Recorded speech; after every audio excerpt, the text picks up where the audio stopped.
Welcome to On Second Thought. I'm John Price, and I'm here with our pastor, Jay Hackett, where every week we take a deeper dive into life at Peachtree Corners Baptist Church. Whether we're talking about the latest sermon, upcoming events, or just whatever's on Jay's mind, this is your insider look at our church, our staff, and what makes PCBC your church on the corner. So join our conversation as we help you find community, purpose, and growth. Let's get into it. Hello and welcome to On Second Thought. This is episode 57, and we have had a little bit of a break. We were, this is the first time that we've had to do several takes just to get going. Just to get started. Because it's been several weeks that we've been off. Been out of the game, man. Just the summer, you've been gone, I've been gone at different times. But we're just coming out of the 4th of July weekend. Correct. A busy weekend, a big one. Big one, yeah. Taylor US. Swift and Travis Kelce got married. That's Is that what all the that's hubbub? what all the hubbub was about. Okay. Did fireworks The shows extra everywhere, fireworks. and yeah. It was sad because it was on Saturday. My wife leaned over and told me that they'd gotten married, and I had missed that. So I don't know where I had been. Your invitation was lost in the mail. Must have been. But they only invited like 1,000 of their closest friends. So Yeah. Wow. I'm probably like in that next list, right outside of that. Yeah, I don't think I would make the list. I don't have animosity towards either. I just, they're not on my radar. Huh. Okay. No, so celebrating 250 as a country, which was awesome. Yeah. That was the July 4th that I think you were referring to. It is. And I am of a certain age to where I actually remember the 200th. I was really? 7 years old, and it was a big deal. I mean, on the quarters and stuff like that, they had You were 7 years old. 7 years old. Golly, Yeah. I guess I would have been about a month and a half. Seven or maybe I would have been, I don't know. I'm 57 now. So Wow. would that be That's 8 about- years old? Something like that. something I don't know. Anyways, not important. We're not doing math on a Tuesday. What are you doing? Yeah. So I returned from Egypt and Turkey. Yes. A week before last. April and I Correct. got to go with Wahid and Lila and their ministry 4G3, which is for the Global Glory of God. There you go. That's their states side name. Over in the Middle East, they go by Melty. They've kind of taken the Christian flavor out of the title just because of, in some areas where they minister hostility towards that. So their ministry, Melty, is Middle Eastern Leadership Training Institute. So they do discipleship and leadership training for pastors, their wives, new believers. Mm-hmm. They reach out to folks in prison. They reach out to folks who are having to flee their countries. And so we got to go. Now, the first part of the trip was in Egypt. That was more just kind of sightseeing, which was nice. I went with them in 23 and got to do that stuff. But having April with me, Wallace and Tanya went, Dan and Barbara Slay. So we had a good time seeing that kind of stuff. But the conference was in Turkey, and so we spent that next week there and just got to meet with pastors and their wives from the Middle East, Africa, Ukraine, Pakistan, just a large group of people that we got to meet, encourage, speak into, hear their stories. We did a little bit of training through Rick Warren's material, Unshakable, the study the book of Daniel and the tests that believers go through that God uses to help us grow. And so Wallace got to give a talk, I got to give a talk, and then some of the people from Melty as well. So it was a great trip. Got to meet some just amazing people and hear amazing stories. Yeah. That's what's been so cool for me is just hearing from you and April and from Wallace and Tanya so far on some of those stories and just, seeing what people around the globe are going through sometimes. It just, on one hand, it makes you thankful, but on the other hand, it's like, man, I just want to pray harder for some of the persecution, some of the things that people are going through and experiencing, and just praying that God does get the glory. Yeah. I was talking to Wahid and Lila Sunday, and it's so exciting to them when their friends from the States can meet their friends from the Middle East, and get you guys connected. And so they were just still cloud nine over everything you guys did, looking forward to doing it again, someday in the near future. But I'm just so excited that you guys got to go on that and be a part of it. It was great. Barbie Slay did some craft kind of stuff with the wives, with the women, and then Tanya did stuff for the children. April was supposed to do some counseling and prayer with the refugee women, but because of just some changes in location and stuff and visas, they were not allowed into the country. They were not allowed into that area. So we, like on many mission trips, we kind of had to be flexible. But April jumped right in to the different activities, but also just meeting people. She is just, her personality type is more introverted, but man, you would have never known. And because she was meeting people that at first I was kind of like, well, I'm not sure about this guy, and she would say hi to him, and they would just brighten up and just share their stories. It's pretty amazing. That's awesome. Yeah, that is awesome. Yeah, so that was a great trip, and then she was out because her whole county was out of school, so I took the week off that next week. So 7-hour time difference. It allowed us to get back on a regular schedule, work on the deck, different stuff around the house that you've been helping me with, and we've had fun with that. So it's been kind of funny because this morning we were slated at a certain time, then it backed up, and then we got a text from John said, "Hey, I'm 5 minutes late." And Todd said, "Well, it's because he's been out of the country." And I said, "No, John's been on this for the last 4 years. That John he's was been up on staff. He's on his own timetable." John was up at 5 o'clock, and that was not a thing. I was it is just. I told April this morning. I said they need to do a study on me, because it doesn't matter if I have to be here at 7 or at. Yeah. I'm going to be coming in on 2 wheels. Yeah. And I don't know. And it's not that you were asleep. I mean, you've been up. You went up for 5 hours before you're supposed to be somewhere. And it's like. Yeah. And we were supposed to meet at 9:30, and then it got moved to 10. I'm like, yeah, fine. But it's just I'm in La La Land. Yeah. So.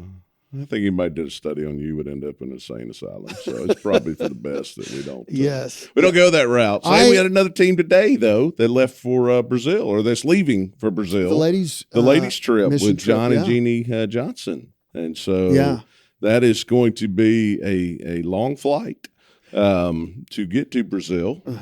But, I think they're going to have an amazing time. They've been up here for the last couple of weeks and printing out all kinds of stuff for their VBS that they're going to be doing over there. And I know they've got, I was trying to think, 2, 4, 6, 7 or 8 people that were heading on that trip. And so I think it's going to be just a powerful time to be able to go back. John and Jeannie were there, served there for many years as missionaries. And so, they have kept in contact over the years, but haven't been back. I think John said it was like 20 years since he had been there. Wow. And so he was really looking forward to kind of going back, seeing the changes. I imagine there's a few changes. And re-upping with, some of the pastors and stuff of the church that they planted. And he said, so it's a new pastor there now, but they're still meeting in the building that John and them had a part of building for that church. Yeah. And so I think there'll be a lot of exciting times for them as they get back in that and have some fun with it. And so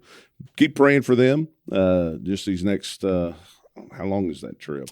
I don't know. I don't know, 7 to 10 days, something like that. What I love is seeing that not only are we a church on mission, but we're starting to expand kind of what we do. We had the first youth mission trip this summer, going to Costa Rica, and now this women's trip. And then, we are hoping to start with Craftsman, kind of the first response, the disaster relief stuff. And then, of course, the Boston trip coming up. that's for just crazy people that just want to help other people move. That's a great trip because it's a shorter trip. Yes. We leave Sunday, come back on Wednesday. Yeah. And so we'll leave on the 30th, come back on the 2nd, leave August 30th, come back September 2nd. So that's going to be a fun trip. I'm really looking forward to it. I think we have probably 8 or 10 right now, but would love a few more. And so if that's something you can say, you know what, I can just take 3 days off work. Right. And help be a part of something that will be spectacular. Yeah. We'll do a little bit of touring while we're there in Boston. Get some ball game. Kind of a big freedom deal. Catch a ball game on Monday evening, and then we help move all day Tuesday, and then grab some seafood Tuesday night and fly home on Wednesday. Yeah. And so it's a great trip, a whole lot of fun. But, there again, I think Wallace has just been doing a great job of helping set up the different trips, the different things that are happening. And then November we get to go to back to Kenya and work with John Jirogi and leading some pastors and some kids stuff there. So it's just a great year of mission work, and that God continues to give, and we continue to go and see some things happening. Missions giving continues to go above and beyond. And so, I think it just shows that there's an ROI when people start seeing the work, they're seeing life change, and they're like, man, I'm getting a good return on my investment. I'm happy to continue to give to that. Yeah, so. And that is, of course, we challenge our folks to give towards missions, the stuff that we do in our community and, around the country and then around the world. But I think also we want to encourage our people to go if possible. Yeah. And even 100%. The Boston trip, there are some people that I think went last year that they might be saying, well, this isn't for me. I can't really lift a lot of stuff, but there's stuff for people to do, passing out water, just talking with folks, that kind of thing. So yeah. I started pretty strong on the moving side and landed on that side of things. By the end of it, my knee was shot, and I'm like, all right, I can't go up another set of stairs. So you had let me engage. Said that every apartment seemed to be on the 3rd floor. So gosh, it did. Yeah, it did. And but it's just beautiful. It really was a lot of fun. Yeah. And you got 300 people from around the U.S. that spend their money to fly up to Boston to help other people move. Yeah. And, last year talking to Jonathan after it was over, 43 first-time guests to their church. Yeah, that's after awesome. This event. And so, and for he's like, church, look, for a new church, huge. Yeah. Yes. And he's like, man, I can't thank y'all enough, because he goes, our church, we can't efficiently do everything that we need to do without the help of the churches that not only support us financially, but bring people up here and make this special. So. Well, I was thinking, not just for a new church, but a church up in New England, Boston. It's very secular, correct area, community, and so the gratitude ministry. And just people like, why are you doing this? Which would be a question even in the South. People would ask. People look at you. Why are you helping me move? Nobody wants to do that themselves. There's no string. You also went to youth camp. We did. We had about 160 of us that were there with kids and adults, and it was neat. This is the 3rd year we've done it with First Baptist Conyers. And so Miss Shawn, which is where Logan grew up in her ministry there, and has continued to just flourish. And so it's been neat to see the two of them come back together and tag team. But this was the first year that I really saw walls come down between the two student ministries. A lot of times it was, the first year we started, they had their own building. They ate their own meals, and then we came together for worship. Right. So it was kind of like oil and water. Then last year, things started coming together a little bit, and you could see little things happening. This year, for the first time, it was like there was, just this cross-pollination is the only word I can come up in my head of just people that, it wasn't about, hey, we're at First Baptist Conyers or we're at Peachtree Corners. It was really a unifying thing of everybody coming together, which was really awesome. And then we did the whole thing was on being on the front lines. How do we advance the kingdom of God? And Grady spoke in the mornings, did a fabulous job. Logan did at night. And, 27 kids got baptized, which was phenomenal. Yeah. And, the best one to me was Allegra Sal got baptized, and Billy was up on the dock filming it. And as soon as she came out of the water, he just leapt from the dock down to the beach. And he was like, I'm going to be the first one to hug my daughter. Yeah. And so there's not a dry eye in the house, Yeah. as you're watching that, and just how special that was. Right. But it was a great week, and I'm just thankful to be able to be a part of it. And, that Logan lets me sneak in for the week and go, hey, man, I just need to be a part of this. And, I'm reminded why I love students so much, and I'm reminded why I'm no longer in student ministry at the same time. So it's a whole lot of fun, but that twin bed, my hip flexors did not agree with each other. But it was awesome. Yeah. Don't bounce back as quickly we don't. as we used to. We do not. Well, let's talk real quick about, or not real quick, about the sermon Sunday. Great sermon.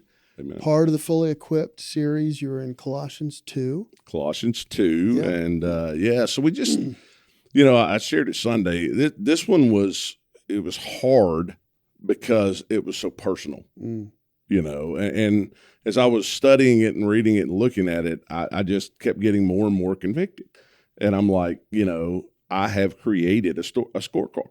Now it's not a scorecard that I ever vocalize to anybody, but in the back of my mind, I'm going, nope, don't do that. You don't do that. You don't do that. Therefore, somehow I've compromised. In my head, I'm comparing myself and going, well, I'm definitely better than you, right? Because you don't do X, Y, and Z. And this whole thing of going, well, I would never eat that, or I would never have that drink, or I can't believe you would call yourself a Christian, and And so this whole mentality, and I'm like, God just really convicted me. Jay, this is you. You are becoming a Pharisee who thinks you're righteous because you don't, right, or because you do. Yeah. And he said, that's it. He said, you're looking at yourself and getting puffed up over nothing. Yeah. It has nothing to do with the head, as Paul was saying.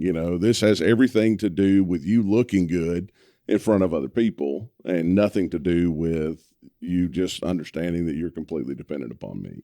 Yeah. And so, when we got together with the band and our whole worship production team, and I just told them up front, I said, guys, it's been a rough week because God's been all over me with this one.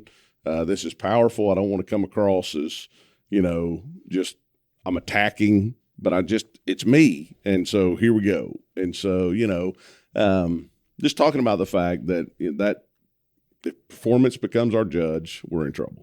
Yeah. And that checklist, I really liked how you said that God may place something on your heart that's a conviction. Mm-hmm. That does not mean that is a standard by which, he may not have placed that conviction in someone else's heart. There's a story of D.A. Moody, who was an evangelist in the United States, going overseas and wanted to meet Charles Spurgeon, who was also an evangelist and theologian. And Charles Spurgeon famously smoked cigars. Mm-hmm. He smoked a lot. People were like, would you ever consider stopping? He said, well, if I smoke too much, and they're like, well, what's too much? He's like, 2 at a time. But D.A. Moody, when they met, D.A. Moody said, how could you call yourself a man of God and smoke those cigars? And Spurgeon said, the same way that you can sport around that gut and call yourself a man of God. So, there are things that we each kind of hold to as convictions. And, Paul was dealing with that with the early church. There are some things that God is very clear and that we are to live holy lives. But if we create a scorecard with ourselves, even, what we're doing is making it about us and we're earning our way again. Correct. But you're right. That comparison separates us. It does not create the unity that God has called us to be as believers. So, and that's hard sometimes, because like Paul wasn't saying any of these things are bad. I'm not telling you that it's wrong to have discipline in your life, or it's wrong not to do certain things. Right. But if you start to think that's what makes you holy, you've missed the entire mark, and it's hard not to judge other people. You see Christians post things or say things or do things, and you're like, and it's like, hold on a second, I'm not going to judge in this at this time, because it's only by God's grace that I'm even where I'm at. And I hope and pray that that's where they are as well. Yeah. And, there's certain things, I jokingly said that about boycotting, because as Baptists, we love to boycott stuff. And I'm like, maybe there is a time for that. Yeah. But not every conviction that God gives you is for every person. Yeah. And so that's the thing that you look at and go, okay, well, I have to be okay with the fact, the number one question after Sunday's message was, what can Logan and Sarah do that you can't? And I was like, why was that our question? Right, I was like, just because I said there's certain things God tells me I can't do, but they can do it. Right. And they're like, well, what are they doing? And I'm like, no, that's your list, right? Right. I mean, and I know half of them were joking. Right. But we get in that list in our head of going, okay, well, isn't it nicer when we know what I can do, what I can't do, what I should do, what I shouldn't do? And if we all just abided by this, man, it would make Christianity so much easier. And it's like, but I don't think we'd be a bunch of robots that look at ourselves in the mirror and get puffed up and just go, this ain't it. Right. And so that's where the pride all comes through. And that's where the rules overrun the relationship. And, as I closed out Sunday, I was saying, look, I don't think any of us start out trying to be legalistic about anything. Right. If anything, especially, the younger generations, we grow up going, I don't want to be legalistic. I don't want to be, can't see this movie, can't have that drink, can't do whatever. And so I'm going to go opposite of it. But even sometimes opposite of that leads us to a point where we look back and go, man, what started out as gratitude has become complete expectation, obligation, to where I have to continue to prove who I am and what I'm doing. Right. And it's not freedom. It's the opposite of what Jesus is trying to say. Take my yoke, man, because it's light. Right. It's simply stay close to me. Right. That's all I'm asking you. And if I ask for you to give me something, give it. Yeah. And sometimes it's easier to give those things than at other times. But, that's what Paul's trying to say. Listen, you are fully equipped.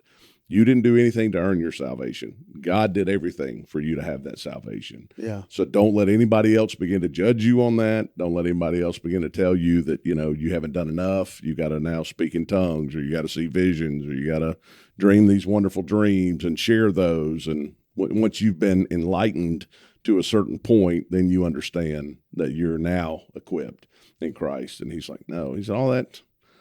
What are you going to do? Beat up your body? Go ahead, beat up your body. But none of that's helping, because that doesn't attack the real issue that's there. Right. That's been nailed to the cross in Christ. Understand that. Now walk with him and live in freedom. Yeah. So glad that one's behind me, to be honest with you, just from a personal standpoint. But it's something to grow from and to go, all right, Lord, where am I at? It's something that check my spirit. We need to hear more than once. So we have been doing some different projects around the church. Yeah. This is kind of the behind the scenes look, if you will. Yes. Kind of catching in the some summer, of this we on try this. to do this while there's not weekday preschool, while there's not as many people on campus. Yes, during the week. And some of it is repair. We had to repair the walk-in refrigerator. That thing died this week. Correct. Some were expected, some were not expected. Yeah. So a couple of things that we've been doing is redid all the carpet in preschool, since preschool is out right now. And so that's exciting. If you haven't seen that, make your way down there. Went from the rolls to the squares, so that it makes it so much easier to pop those out when there's accidents, which from time to time there are, in preschool. So that's been a really neat thing. All the mag locks have now been updated. And we now have access to opening all those. Even in the pavilion. Even the pavilion, which is really neat. Next up in that will be getting our gate that will go across the street. And so we will have remote access to that gate as well that we can open up and shut down. So that'll help us with our security portion of things that we've been working on. This week, they've started on the parking lot. And so they've been pressure washing and cleaning everything. And today they actually started working on the grate that's in the back. If you're coming from the fellowship hall towards the student building around the church, there's a grate back there that had caved in and, would not have been pretty if anybody had actually driven over that. It would have been very, very ugly. But they're starting to fix that this week. And then over the next 2 to 3 weeks, they'll be coming in, milling up the parking lot. And all that means is they're chopping it up and then laying it right back down. Okay. And that's what milling is. And then they're going to seal the whole parking lot, and then they will stripe the parking lot. And so the good news is We should not miss anything on Sundays. Everybody will be fine to come in, to park, do whatever. However, during the week, we will be kind of hit or miss. And so you just need to be aware. We're going to be closing a few of the gates, like over on the preschool side of our church. That gate will be closed. Right. And we'll be working on both sides of the street. And so definitely the week of the 20th is probably going to be when we're going to stay off of it. But we're trying to, kind of work some things out so staff can keep watching emails and kind of seeing updates of where to go. But just be aware that things are going on for the next 3 weeks. So if you're coming onto the property and we just in fact, right at the beginning when we were supposed to be filming, the delivery truck came for those 3 storage sheds that we're going to have behind the pavilion.